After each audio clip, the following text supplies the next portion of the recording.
कोणतेही पूर्वसूचना अथवा सदस्यता ऑब्जेक्शन न मागवता बदलापूरातील रेड लाईन आणि ब्ल्यू लाईन चुकीच्या पद्धतीने केल्याचा आरोप पूर रेषा बाधित शेतकरी संघर्ष समितीने केलेला आहे। या रेषेमुळे शेतकऱ्यांच्या जमिनी बाधित झाल्याने समितीने या संदर्भात केलेल्या प्रवासाचा लेखाजोखा चलचित्र स्वरूपात दाखवण्याचा छोटासा प्रयत्न बदलापूर गावातील भगत परिवाराने केलेला आहे। भगत परिवाराने आपल्या घरामध्ये ज्येष्ठ गौराईची स्थापना करून देखाव्यामध्ये बदलापुरातील पूर बारवी धरण, स्वयंचलित दरवाजा, महावितरण कार्यालय, मोडकळीस झालेली इमारती, मेडिकल स्टोअर, परिसरातील घर आदींचा देखावा गौराईची स्थापना करताना केलेला आहे। नमस्कार, निलेश नामदेव भगत माझं नाव। मी बदलापूरमध्ये राहतोय, आगराळीमध्ये।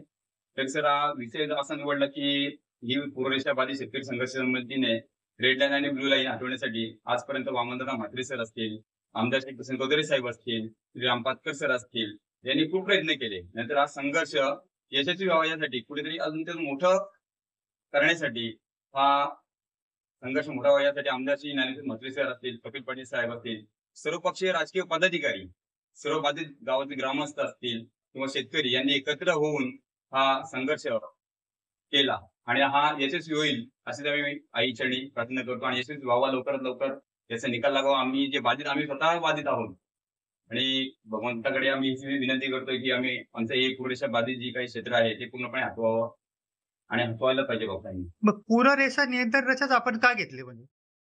सर आतापर्यंत जो आता विषय जो चाललेला आहे तो आज संपूर्ण आमच्या गावामध्ये अजून कितीतरी जण असे आहेत की ज्यांना अजून ही गोष्टच माहिती नाहीये की नक्की काय आहे या संदर्भामध्ये। तर ते जेणेकरून आपण हा जो देखावा दाखवलाय की जेणेकरून ते लहान मुलं असतील, मोठी माणसं आहेत, यांना पण माहिती पडेल की आतापर्यंत शेतकरी संघर्ष समितीने काय केलेलं आहे आपल्यासाठी, किती मीटिंग अरेंज केल्यात।